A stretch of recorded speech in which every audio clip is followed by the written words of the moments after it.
Bismillahirrahmanirrahim.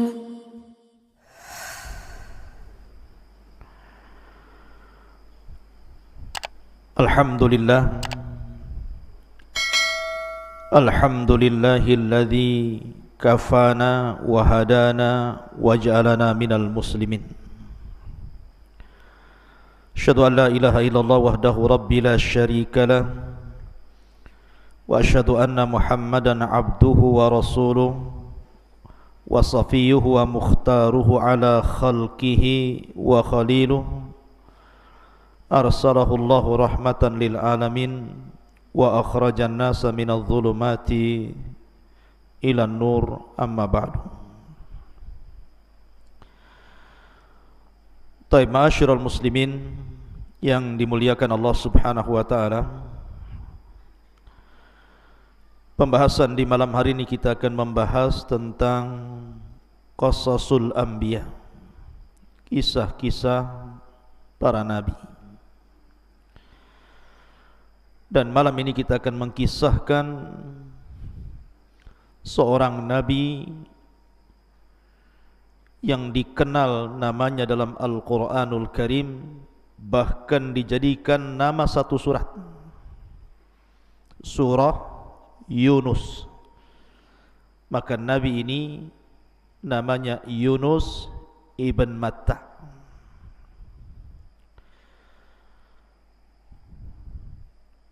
Al-Quran menyebutkan di 4 tempat tentang kisah Nabi Yunus ini. Sebelum saya jelaskan dan saya bacakan ayat-ayatnya serta hadis-hadis Rasul yang bercerita tentang kisah Yunus ini, sedikit biografi Nabi Yunus alaihi salatu wassalam. Tolong antum catat biar hafal. Yunus ibn Matta adalah di Quran disebutkan dalam beberapa nama.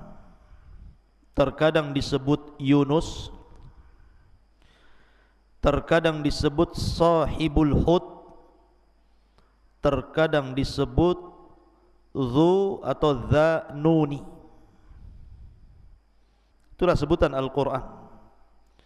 Yunus, Sahibul Hud, ataupun Dzannuni atau Dzinnun. Adapun orang tua beliau Yunus ibn Matta. Matta ini siapa?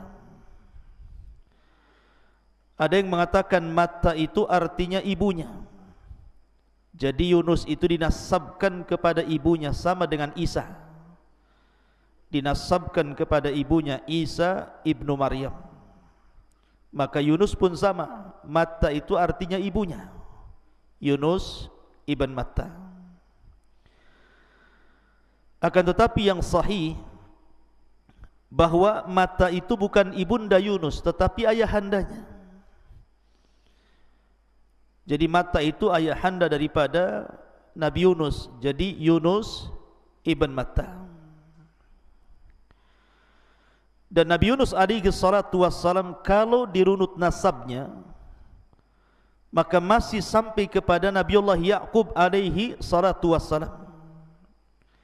Dan Nabi Ya'qub adalah nabi dari nabi-nabi Bani Israel. Karena Ya'qub sendiri adalah Israel. Berarti Yunus satu di antara sekian nabi dari nabi-nabi Bani Israel. Ada yang mengatakan bahwa Yunus ini putra daripada Binyamin. Siapa Binyamin? Saudara daripada Nabi Yusuf. Karena Ya'qub alaihi salatu wassalam memiliki 12 putra dari 4 wanita. Lah yang satu ibu dan satu ayah adalah Yusuf dan Binyamin. Lah salah satu putra Binyamin ini banyaklah, salah satunya adalah Nabi Yunus alaihi salatu wassalam. Jadi Yunus putra Binyamin, artinya nasabnya sampai kepada Ya'qub alaihi salatu wassalam. Dan Al-Quran menyebutnya di 4 tempat. Dan Nabi Yunus alaihi salatu wassalam diutus ke sebuah desa yang disebut dengan Nainawa. Desanya disebut Nainawa di daerah Musil di negara Irak. Jadi Yunus diutus ke Irak di sebuah daerah namanya Musil, tempat diutusnya disebut Nainawa. Itulah daerah tempat dakwahnya Yunus alaihi salatu wassalam. Dan Nabi Yunus alaihi salatu wassalam diutus kepada umat yang cukup banyak. Al-Quran menyebutnya mi'atu alfin au yazidun, 100.000 manusia atau mungkin lebih daripada 100.000. Ada yang mengatakan 130.000 manusia, ada yang mengatakan 140.000 manusia. Artinya umat yang cukup banyak. Yunus alaihi salatu wassalam diutus kepada umat sebanyak itu di Nainawa, di Musil, Irak. Ma'asyiral muslimin yang dimuliakan Allah Subhanahu wa taala. Bicara tentang Nabi Yunus alaihi salatu wassalam, ada beberapa hadis Nabi sallallahu alaihi wasallam yang bercerita tentang Yunus. Saya sebutkan 3 hadis dulu, baru kita cerita ayat. Hadis yang pertama, kisah Nabi sallallahu alaihi wasallam di Taif dengan seorang Nasrani namanya Addas. Jadi ketika Nabi sallallahu alaihi wasallam meninggal dalam tahun yang sama pamannya Abu Talib dan juga Khadijah, maka tahun itu disebut Amul Hazni, tahun kesedihan. Akhirnya Nabi SAW kemudian ke Taif dalam rangka berdakwah, mencari areal baru karena tidak mungkin berdakwah di Mekah lagi. Terlampau sulit bagi Rasul untuk mendakwahkan tauhid di Mekah, tantangannya terlalu berat. Makanya Nabi SAW berangkat ke Taif. Rupanya penduduk Taif ini bukan malah menerima dakwah Nabi SAW, justru sikap mereka kurang lebih dengan penduduk Mekah, memusuhi Nabi SAW. Sampai akhirnya Rasul dilempari batu dan Nabi SAW harus lari 1 mil sehingga di perbatasan Taif dan Mekah, di sebuah kebun milik Mughirah. Disitulah Nabi SAW kemudian berjumpa dengan pemilik kebun namanya Utbah dan Syaibah, dan juga satu budaknya namanya Addas. Lah Addas ini orang Nasrani.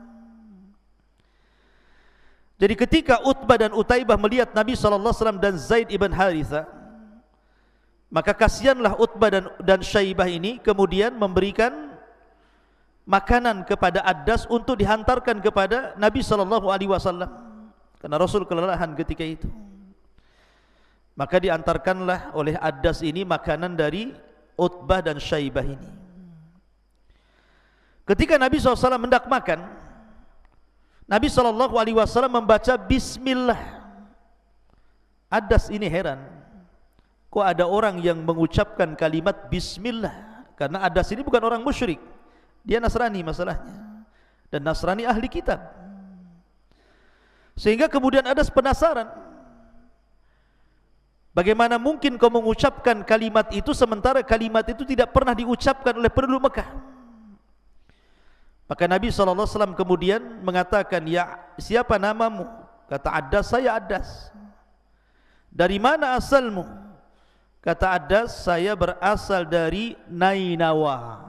Disinilah kemudian muncul nama desanya Nabi Yunus, Nainawa. Maka Nabi SAW mengatakan, apakah yang dimaksud Nainawa itu desa dari seorang yang saleh namanya Yunus ibn Matta? Kata Addas, bagaimana kau tahu tentang kisah Yunus ibn Matta, wahai fulan? Maka Nabi SAW mengatakan, ya Addas, Yunus ibn Matta itu saudaraku. Dia seorang nabi, aku pun seorang nabi. Kemudian diceritakanlah tentang kisah Yunus ibn Matta kepada Addas ini. Lah pemilik kebun ini, Utbah dan Syaibah ini takut kalau seandainya budaknya terpengaruh dengan Nabi SAW. Dipanggillah Addas itu kemari. Kemudian ditanya, kau ngomong apa sama orang itu, maksudnya sama Nabi SAW? Kata Addas, demi Allah, aku berbincang-bincang dengan orang itu dan tidaklah seseorang mengucapkan seperti itu kecuali seorang Nabi. Dari sini ada kalimat Nainawa, kemudian kisah Nabi Yunus yang diceritakan kepada siapa? Kepada Addas, seorang Nasrani. Belakangan Rasul menawarkan Islam, kemudian Addas pun masuk Islam. Ini hadis yang pertama. Hadis yang kedua, kisah tentang perselisihan Utsman ibn Affan radhiyallahu an dan Sa'ad ibn Abi Waqqas. Jadi suatu ketika Utsman itu sedang duduk di masjid. Sa'ad bin Abi Waqqas datang dari pintu. Assalamualaikum, kata Sa'ad bin Abi Waqqas. Tapi Utsman tidak menjawab. Assalamualaikum. Utsman tidak menjawab sampai 3 kali. Marah Sa'ad bin Abi Waqqas ini. Akhirnya Sa'ad bin Abi Waqqas ini datang menemui Umar ibn Khattab radhiyallahu anhu dan mengatakan, ya Umar, aku tadi berjumpa dengan Utsman di masjid, aku pun mengucapkan salam, tapi dia tidak mau menjawab salamku. Maka Umar radhiyallahu anhu kemudian memanggil siapa? Memanggil Utsman. Datangkan Utsman kepadaku. Akhirnya kemudian Umar bin Khattab radhiyallahu anhu bertanya kepada Utsman bin Affan radhiyallahu anhu, mengatakan, ya Utsman, tadi Sa'ad bin Abi Waqqas menemui dirimu, kemudian mengucapkan salam, kau tak jawab salamnya. Kata Utsman, aku tidak dengar salamnya kok. Kata Sa'ad bin Abi Waqqas, sungguh aku mengucapkan salam. Kata Utsman, tidak. Sampai 3 kali, akhirnya kemudian barulah Utsman mengatakan, ya tadi memang aku melihat Sa'ad, dia mendekatiku di masjid, tetapi aku tidak tahu kalau dia mengucapkan salam, karena aku ketika itu melamun, termenung akan hadis Nabi SAW yang terpenggal, terputus, dan aku tidak tahu lanjutannya, di mana Nabi SAW bersabda, da'watun walladhi nafsi biyadih ma du'iya biha mu'minun illa farrajallahu alaihi. Sebuah doa demi zat yang jiwaku berada di tangannya, tidaklah seorang mukmin berdoa dengan doa itu kecuali Allah akan lapangkan kehidupannya. Ketika Nabi SAW hendak menyebutkan doa itu, tiba-tiba datang Arab Badui mengganggu Nabi SAW dengan pertanyaan-pertanyaan. Akhirnya Rasul pun lupa tentang doa itu dan aku tidak tahu penjelasannya. Maka Umar pun mengatakan, oh iya, aku juga sama itu. Maka Sa'ad bin Abi Waqqas mengatakan, sungguh aku hadir di majelis itu dan aku tahu doa itu. Kemudian Umar dan juga Utsman bertanya kepada Sa'ad, doa apa itu? Maka Sa'ad bin Abi Waqqas kemudian membacakan doa Dhannun. Siapa? Doanya Nabi Yunus alaihi salatu wassalam, la ilaha illa anta subhanaka inni kuntu minadh zalimin. Ini pun ada kaitan dengan kisah Nabi Yunus, karena salah satu doa ketika Yunus berada di 3 kegelapan di dalam perut ikan itu adalah doa la ilaha illa anta subhanaka inni kuntu minadh zalimin. Kemudian hadis yang ketiga, perkataan Nabi SAW, la tufaddiluni ala Yunus ibn Matta, jangan kau lebihkan diriku di atas Yunus ibn Matta. Para ulama mengatakan hadis ini gharib, tetapi yang sahih adalah la yaqulanna ahadukum inni khairun min Yunus ibn Matta, janganlah salah seorang di antara kalian mengatakan sesungguhnya aku lebih baik daripada Yunus ibn Matta.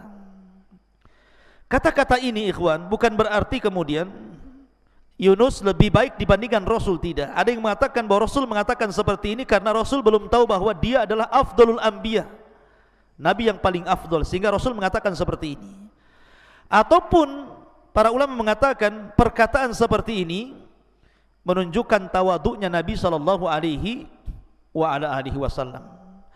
Ini di antara 3 hadis yang ada hubung kait dengan cerita Nabi Yunus. Baik, kita akan masuk ke cerita inti. Tolong jangan ributnya, jangan ngobrol. Kalau ngobrol tidur saja. Pertama kita akan bahas surah Yunus ayat 98. Allah Subhanahu wa taala berfirman, "Falaula kanat qaryatun amanat fanafa'aha imanuha illa qauma Yunus lamma amanu kashafna anhum adzabal hizyi fil hayatid dunya wa matta'nahum ilahin." Dan mengapa tidak ada penduduk sebuah kota yang beriman, lalu imannya itu bermanfaat kepada mereka selain kaumnya Yunus? Tatkala mereka kaum Yunus itu beriman, kami hilangkan dari mereka azab yang menghinakan dalam kehidupan dunia, dan kami beri kesenangan kepada mereka sampai kepada waktu yang ditentukan. Ma'asyiral muslimin yang dimuliakan Allah Azza wa Jalla, Nabi Yunus ini diutus kepada Nainawa di Musil, Irak sana. Sebagaimana para nabi yang lain, ikhwan, setiap dakwah para nabi itu mengajak manusia ke dalam tauhid. Walaqad ba'atsna fi kulli ummatir rasulan an ibudullaha wajtanibu taghut. Itu tugas para nabi, menyembah Allah dan menjauhi sesembahan selain daripada Allah Azza wa Jalla. Tetapi sunnatu dakwah di mana-mana antum akan merasakan nanti ketika antum berdakwah di luar. Ketika antum mulai berdakwah, mendakwahkan tauhid, pasti sunnatu dakwah ada yang menerima, ada yang menolak. Itu sudah sunnatu dakwah. Ada yang kemudian setuju dengan dakwah antum, ada juga yang menolak dakwah antum. Bahkan mungkin ada yang mencela dakwah antum. Lah rupanya Nabi Yunus alaihi salatu wassalam berdakwah di negeri Nainawa ini, satu pun orang Nainawa tidak ada yang beriman. Bayangkan, satu penduduk Nainawa itu tidak ada yang terpengaruh dengan dakwahnya Nabi Yunus alaihi salatu wassalam. Saking kerasnya hati mereka. Akhirnya karena mereka tidak ada yang mau beriman, maka Nabi Yunus alaihi salatu wassalam mulai menakut-nakuti mereka dengan azab dan mengatakan, kalau kalian tidak mengikuti ajaranku, maka siap-siap dalam beberapa hari ke depan Allah akan timpakan azab kepada kalian. Ma'asyiral muslimin, lah ketika Nabi Yunus mengancam mereka dengan azab, mereka pun tidak terpengaruh, tidak takut. Akhirnya kemudian hari pertama tidak turun azab, hari kedua tidak turun azab, hari ketiga juga tidak. Maka Yunus akhirnya keluar dari Nainawa, meninggalkan Nainawa padahal belum diizinkan Allah Subhanahu wa taala. Lain seperti Lut, kenapa dia meninggalkan Sodom kemudian ke Irak, ke Palestina? Karena Allah mengizinkan Lut untuk pergi dari Sodom, karena Sodom akan diazab masalahnya. Atau ketika hijrahnya Ibrahim alaihi salatu wassalam dari Irak menuju Palestina, karena memang dia tidak bisa berdakwah di Irak. Atau Nabi SAW ketika hijrah dari Mekah ke Madinah, karena sudah diizinkan Allah. Lah Yunus ini belum diizinkan, sudah pergi.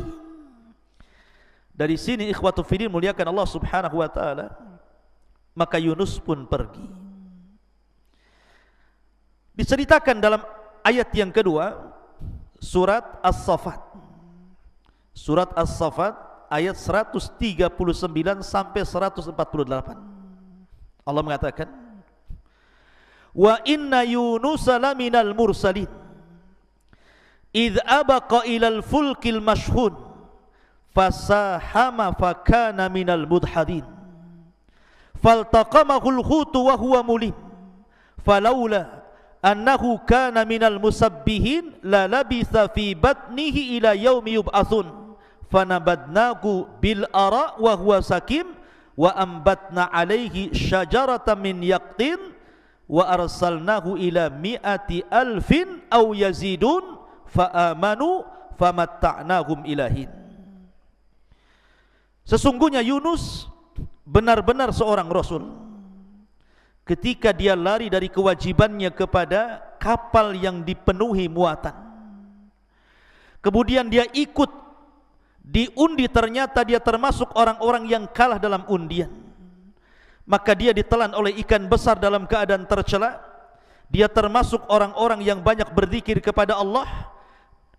Kalaulah dia tidak termasuk orang-orang yang banyak berzikir kepada Allah, niscaya dia akan tetap tinggal di perut ikan sampai hari kebangkitan. Kemudian kami lemparkan dia ke daratan tandus dan dalam keadaan sakit. Kemudian untuk dia kami tumbuhkan sebatang pohon labu dan kami utus dia kepada 100.000 atau lebih, sehingga mereka beriman karena kami anugerahkan kenikmatan hidup kepada mereka hingga waktu yang ditentukan. Jadi ketika Nabi Yunus alaihi salatu wasallam meninggalkan kaumnya, lah kaumnya ini udah ketakutan tuh, karena Nabi mereka sudah meninggalkan mereka.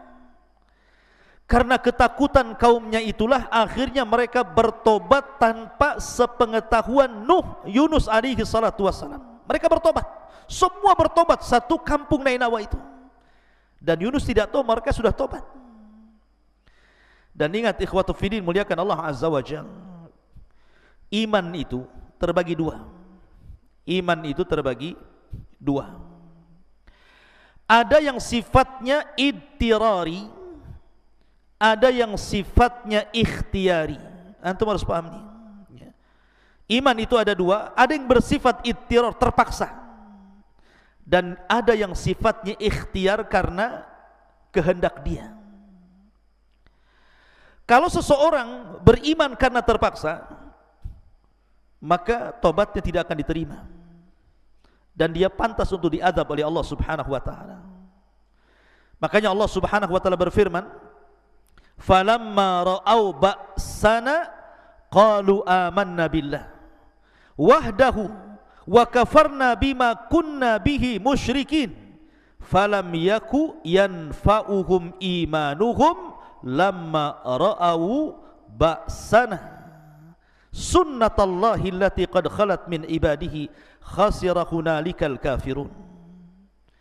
Maka tatkala mereka melihat ada azab Allah Subhanahu wa taala hendak menimpa mereka, mereka mengatakan apa? Kami beriman kepada Allah saja dan kami kufur terhadap apa yang kami sekutukan. Tapi lihat jawaban Allah, falam yaku yanfa'uhum imanuhum. Iman mereka enggak guna, enggak manfaat. Kenapa? Karena tobatnya terpaksa. Tobatnya terpaksa masalahnya. Jadi azab sudah ada di kepala mereka, baru mereka mengatakan saya beriman, enggak guna imannya.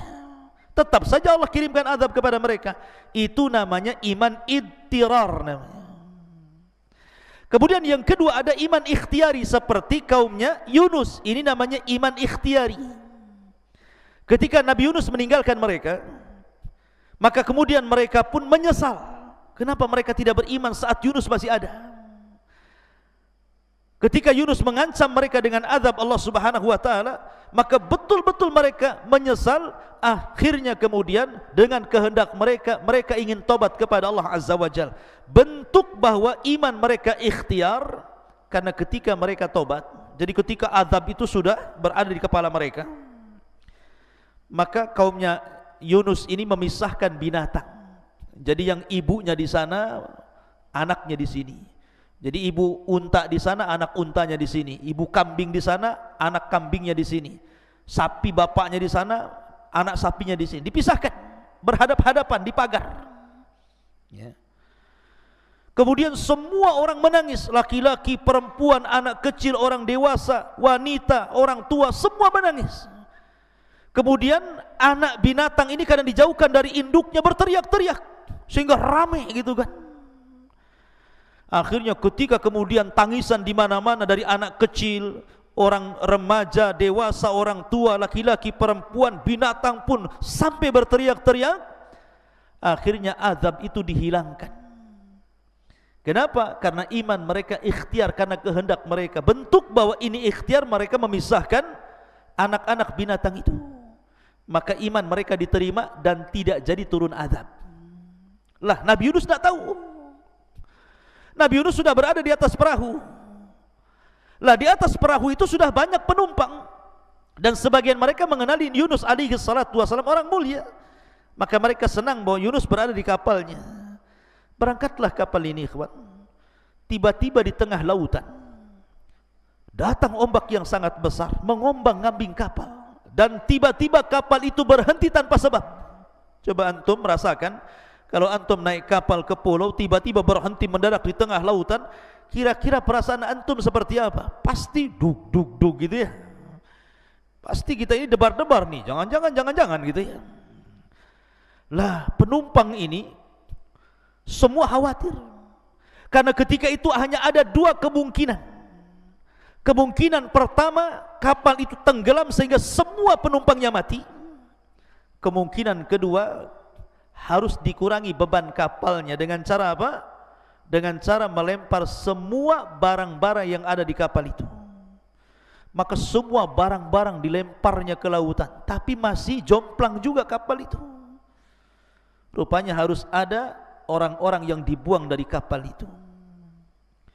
Akhirnya kemudian sebagian mereka saling runding, bagaimana ini?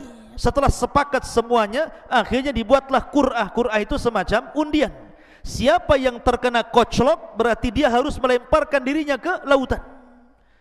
Akhirnya satu persatu, siapa ini? Ridho, nyemplung. Keluar lagi, Nopal, nyemplung gitu ya. Pokoknya satu persatu yang kena undian itu harus keluar dari kapal itu. Dan yang terakhir rupanya Nabiullah Yunus alaihi salatu wassalam ada dalam undian itu. Ketika Nabi Yunus alaihi salatu wassalam keluar namanya, orang sudah tahu kan Yunus ini orang saleh, seorang nabi, mereka paham. Maka mereka mengatakan, oh jangan, kalau ini orang saleh, kalau bisa kocok lagi lah, kan begitu. Akhirnya kemudian diundi lagi, Yunus lagi, Yunus lagi. Maka Yunus sudah perasan bahwa ini kesalahan dirinya. Bukan karena ilatnya, bukan karena lautan, bukan karena angin, tetapi karena dia yang salah, meninggalkan kaum karena izin Allah Subhanahu wa taala. Akhirnya Yunus pun kemudian melemparkan diri ke lautan. Lah kemudian surat yang ketiga, Allah Subhanahu wa taala berfirman dalam surah Al-Anbiya, lanjutan kisahnya dari 87 sampai 88. Perhatikan. Wa dhannuni idh dhahaba mughadiban fadhanna an lan naqdira alaihi fanada fi dhulumati an la ilaha illa anta subhanaka inni kuntu minadh dhalimin fastajabna lahu wa najjaynahu minal ghammi wa kadzalika nunjil mu'minin. Dan ingatlah ketika Dhunnun Yunus, ketika dia pergi dalam keadaan marah kepada kaumnya, lalu dia menyangka bahwa kami tidak akan mempersempit, maka ia pun menyeru dalam keadaan sangat gelap bahwa tidak ada Tuhan selain Engkau ya Rabb, maha suci Engkau, sesungguhnya aku adalah termasuk orang-orang yang zalim. Maka kami telah memperkenankan doanya dan menyelamatkannya dari kedukaan, dan demikianlah kami selamatkan orang-orang yang beriman. Jadi ketika Yunus alaihi salatu wassalam terkena undian itu, maka Yunus pun akhirnya menerjunkan diri dari perahu itu. Rupanya Allah Subhanahu wa taala wahyukan kepada ikan yang sangat besar, ikan paus mungkin yang sangat besar sekali, disuruh untuk menelan Yunus alaihi salatu wassalam, dan diwahyukan agar jangan dimakan dagingnya dan jangan dipatah-patahkan tulangnya, ditelan saja. Jadi Allah Subhanahu wa taala mewahyukan kepada Hud tadi, kepada ikan besar tadi, agar cukup ditelan, tidak dimakan dagingnya dan tidak dipatah-patahkan tulangnya, biar Yunus tetap hidup. Maka ikan pun sesuai dengan perintah Allah, Yunus terjun saja langsung langsung dimakan, kemudian masuk ke perut ikan. Ada yang mengatakan riwayat yang lain, jadi ikan yang memakan Nabi Yunus ini dimakan ikan lagi. Jadi ikannya dimakan ikan. Jadi Yunus dimakan ikan, habis ikannya makan Nabi Yunus, ikan ini dimakan ikan besar lagi. Anda bisa bayangkan tuh, ya, ikan di dalam ikan. Lah Nabi Yunus dalam ikan itu. Makanya kemudian Allah Subhanahu wa taala menyebutnya zulumat. Fanada fi zulumat. Maka Yunus pun berdoa dalam kegelapan, karena memang ketika itu Yunus mendapatkan 3 kegelapan: kegelapan di perut ikan, kegelapan di dasar lautan, dan kegelapan di tengah malam. Secara logika Yunus pasti mati di situ. Berapa hari Yunus di perut ikan? Ada yang mengatakan bahwa Yunus itu sebenarnya sebentar saja. Jadi di waktu duha dia dimakan ikan, sorenya kemudian dimuntahkan ikan. Itu satu pendapat. Ada yang mengatakan Yunus itu 3 hari di perut ikan baru dimuntahkan ikan. Dan ada yang mengatakan 40 hari di perut ikan kemudian dimuntahkan. Jangan lagi cerita 40 hari, 3 hari. 1 jam saja di perut ikan bisa mati orang itu. Kalau bukan karena Allah subhanahu wa ta'ala, tentu Yunus akan meninggal dunia. Lah ketika ikan ini masuk ke dasar lautan, Yunus ini sedang antara sadar dan tidak. Rupanya Allah hendak memuliakan Yunus. Maka ikan itu kan berputar-putar tuh di dasar lautan itu, sehingga kemudian berbagai macam makhluk yang ada di lautan itu dilewati oleh ikan yang ada Yunus dalam perutnya itu. Maka Nabi Yunus alaihi salatu wassalam dari kejauhan mendengar ada suara tasbih dari makhluk-makhluk Allah yang di dasar lautan itu. Dari sayup-sayup kejauhan ada terdengar suara tasbih. Mungkin batu bertasbih, mungkin hewan-hewan bertasbih, wallahu alam, karena Allah mengatakan wa im min kulli syai'in illa yusabbihuna bihamdi walakin la yafqahuna tasbihahum. Karena segala sesuatu itu kan bertasbih dan kita tidak tahu bagaimana tasbihnya. Tapi Yunus diperdengarkan di dalam dasar lautan itu ada yang bertasbih, sehingga Yunus sadar, oh dia masih hidup. Ya, ketika mendengar suara tasbih sayup-sayup, baru dia sadar, alhamdulillah saya masih hidup. Lah ketika itu dalam riwayat Yunus pun kemudian berusaha untuk duduk kemudian sujud dan mengatakan, demi Allah, tidaklah ada orang yang sujud di dasar lautan kecuali diriku.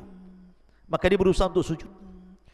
Dari situlah kemudian dia pun berdoa kepada Allah subhanahu wa ta'ala, la ilaha illa anta subhanaka inni kuntu minadh dhalimin.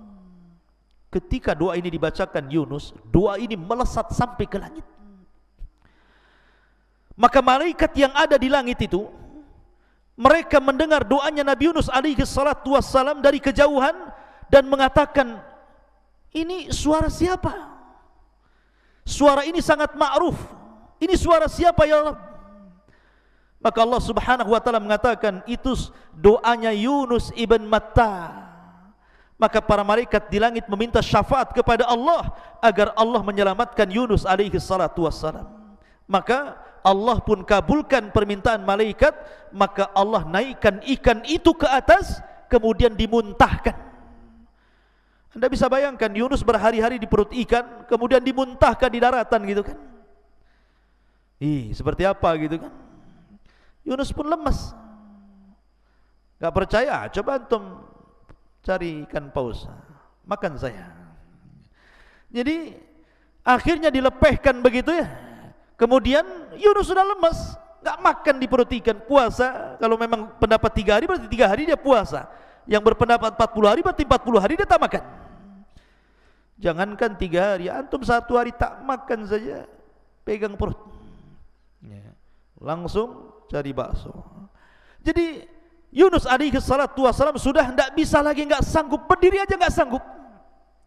Karena nggak sanggup itulah akhirnya Allah subhanahu wa ta'ala kemudian tumbuhkan wa ambatna alaihi syajaratan min yaqtin. Tiba-tiba di sekitar tubuhnya, tanah-tanah di sekitar tubuhnya, Allah hidupkan pohon labu. Hidup tuh pohon labu tuh, ya. Kemudian merindangi tubuhnya, kemudian tiba-tiba keluar buahnya. Dalam sekejap saja Yunus alaihi salatu wassalam kemudian memakan buah labu itu sampai kenyang, sehingga akhirnya dia punya tenaga lagi. Dan itu mukjizat, ikhwan, mukjizat. Tiba-tiba tanpa ditanam, tahu-tahu pohon labunya tumbuh sendiri, sebentar sudah berbuah gitu kan. Ini kan pohon ajaib, ikhwan. Enak antum kalau punya biji mangga sekali tanam besok sudah metik gitu ya. Kan enggak ada kalau kecuali mukjizat. Maka Yunus pun setelah makan labu kenyang-kenyang, akhirnya dia punya tenaga. Mulailah dia kembali berdakwah ke Nainawa. Rupanya semua penduduk Nainawa sudah beriman kepada Allah subhanahu wa ta'ala. Makanya Allah mengatakan, wa arsalnahu ila mi'ati alfin aw yazidun. Kemudian Yunus alaihi salatu wassalam diutus kepada 100.000 orang ataupun lebih, semua beriman kepada Yunus alaihi salatu wassalam. Semua beriman. Dan ini karena hidayah dari Allah subhanahu wa ta'ala. Kalau bukan karena Allah, tentu mereka tidak dapat hidayah. Tetapi di sini ada pelajaran yang bisa kita petik, yang juga pelajaran kepada Nabi kita Muhammad sallallahu alaihi wasallam. Di dalam Al-Quran surah Al-Qalam, Allah mengatakan, fasbir li hukmi rabbika wa la takun kasahibil khuti idnada wa huwa maqdum laula an tadarakahu ni'matu min rabbih la nubidha bil ara'i wa huwa madhmum fajtabahu rabbuhu faj'alahu minas salihin. Maka bersabarlah kamu wahai Muhammad terhadap ketetapan Tuhanmu, dan janganlah kamu seperti orang yang berada dalam perut ikan ketika ia berdosa dan sedang dalam keadaan marah kepada kaumnya. Kalau sekiranya ia tidak segera mendapatkan nikmat dari Tuhannya, benar-benar dia dicampakkan ke tanah tandus dalam keadaan tercela. Artinya bahwa Nabi SAW disuruh untuk sabar. Jangan seperti Yunus, belum disuruh pergi dari kaumnya malah pergi. Maka dari sini ada pelajaran besar bahwa dalam berdakwah itu perlu kesabaran. Tetapi setelah Nabi Yunus alaihi salatu wasallam meninggal dunia, lambat laun kaum Nainawa kemudian kembali menyekutukan Allah sedikit demi sedikit. Subhanallah. Sudah diberikan nikmat tauhid, setelah meninggal nabinya, tiba-tiba sedikit demi sedikit kemudian mereka kufur kembali. Nah, dari situlah diutus nabi-nabi yang lainnya. Siapa nabi setelah Nabi Yunus alaihi salatu wasalam? Nanti kita akan kisahkan dan kesempatan. Subhanakallah bihamdika, asyhadu an la ilaha illa anta astaghfiruka wa atubu ilaik. Allahu ta'ala alam. Assalamualaikum warahmatullahi wabarakatuh.